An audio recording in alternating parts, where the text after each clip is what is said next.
What's going on, Coding family? How are you this morning? What's up? We're in the middle of the week, y'all. I say this all the time. You just be waiting for Friday. You just the week be going by, and then you wait till Friday, and then Friday gone like that. The weekend gone like that, and then you're like back at work again, and you're like, dang, this feels a little repetitious. Yeah, me too. I be there too. What's going on, y'all? I hope y'all are doing well. So the introductory coding class that I'm offering, doors will be closing soon. So that will be starting May 8th. It's Central Time from 6 to 8 o'clock, Tuesdays and Thursdays. So if you are interested, please email me. I'll drop my email below. If you have any questions, just email me. I'm pretty quick to answer, but I definitely will answer and let you know whatever questions you have. Hopefully I can answer those questions. And the class will go from May to August. We're going to go over medical terminology. We're going to go over DME codes, HCPCS codes, CPT codes, procedure codes. We're going to go over the subjects that will be on the exam. And I will stick with you all the way through. You have once a month mentorship with me. That is something that is led by you, me helping you to see what direction you want to go in as far as your coding career and helping you to do that. So I stick with you all the way up until you take your exam. Just helping you, being there for you. And so that's what the course offers.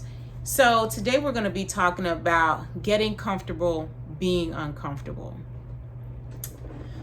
Y'all, I can say honestly that becoming a coder was not easy. And some of y'all know that by me talking about my story, just how many times I had to take the exam to get to the place where I actually passed. But I learned so much about becoming a coder, the exam, and myself, and learning all those things in that duration of time, which took me some years. And I have to say that it was not easy.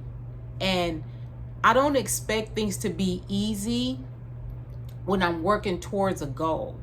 I don't expect things to be a smooth pathway, because if that was the case, then everybody would be a medical coder and we all be making a lot less money, because if we have so many coders, then nobody's making money. But because of this career, people are making good money, but not everybody's passing the exam. And I think sometimes is that we want to be comfortable, like, will I be able to go into this, this particular department as a coder? Will I be able to obtain the information? Will I be able to code properly? Will I be able to pass any exams that they may have for me? Those are the intricate details of coding. Being hired on a job, being able to pass QA, being able to code appropriately and correctly, and your management being able to see your progress and reward you for that in raises and bonuses. But I can tell you that wasn't the case for me until later on down the line. I was always uncomfortable. I went from customer service to financial assistant to AR rep, back to financial assistant, and then coder. And out of all those jobs that I've had in the duration before I ever became a coder was uncomfortable. Let me tell you, every job I had, I could not settle in. For some odd reason, it was like I couldn't get comfortable. And it wasn't just the people, it was just something within me that could not be comfortable to say enough, well, I'll retire from here. I'm just gonna sit at this desk for the next 10 to 20 years, and then once I reach 65, I'm going to retire. I'm 52, y'all. I'm 52 years old this year. I've been in healthcare for over 10 to 14 years. And not at one job could I be comfortable. In my mind, I would say, maybe I could retire from here, but it never ended like that. It never ended like that. And so I began to just ask God, like, what is going on? Like, people are saying, hey, I'm going to retire in a couple of years and then I'm going to travel.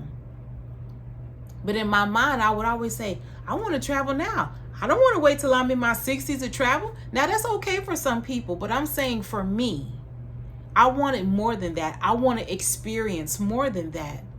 And at these jobs, it was always something. Either it was me and the manager not getting along. I couldn't just stay in that mode of this is enough. And complacency kills dreams. Let me say it again. Complacency kills dreams. If you become complacent somewhere where you just decide, you said to yourself, I don't want to do anything else, this is pretty much it, where is your hope at? What is your hope in at this point then? What are you hoping for new to happen? You waiting for retirement and that's it? That's it? And I couldn't do that. The Lord would not allow me to be complacent. He was like, no. Everywhere I went, it was something stirring. It was something going on. And he was like, you can't be comfortable. I don't want you to be comfortable until you get the certification. And then after that, you still won't be comfortable. And it was like a drive in me. I was a customer service rep, but I wanted to be more. I wanted to do more. So I went to becoming a financial assistant. I've always wanted to be a manager. I have not reached that goal of being a manager over a department. But I said, man, I have everything I need to become a manager. And I began to speak that into my spirit. Then I got another job as an AR rep at another facility. I left the financial assistance job where I pretty much had, I don't know if you want to say clout or whatever, but I pretty much could do what I wanted to do. I could come in, work overtime. I could come in on the weekends and work overtime. I could request to be off. My vacation time, I could use that because I had so much vacation time because I had been at this job for over 7 years. So it wasn't, I didn't have any issues, but I couldn't get comfortable. So I left that job. I went to the hospital. Then I was really uncomfortable there because I wasn't getting along with management, because I didn't like how my manager ran things. So then I left that place and I went to another job where the manager was just giving me pure hell. And I was just like, this is crazy. But in the midst of that, y'all, let me tell you, in the midst of that, I began to study again for my certification. And I failed it, and then I took it again and I passed it. At the same location where I was having all the hell, and my manager was always on me, always watching me, micromanaging me, and it caused me to study even harder. So my point to y'all is that if you're feeling uncomfortable, if you've been feeling that way, if your manager is always coming down on you, do you think you're really supposed to stay there? Do you really think that that's the place where you're supposed to retire from?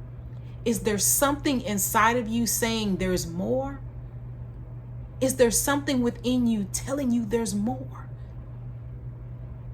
Because I tell you one thing, he will chop it up so you will want to move. He'll make it so uncomfortable for you till you reach that goal. And then he says, now I got you. Now let's run. So I'm telling y'all, get comfortable being uncomfortable, because it means that you have a great future ahead of you.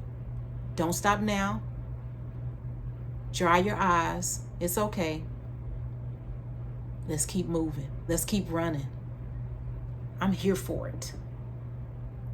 Because I want everything he got for me. And I hope you do too. But it starts with you not being complacent, but getting up in your spirit and saying, we about to do this. I'm about to become everything I need to be. So let's run. Let's run towards the goal and win the prize, which is a great future and a great destiny. What are you waiting for? How long are you going to sit behind that desk?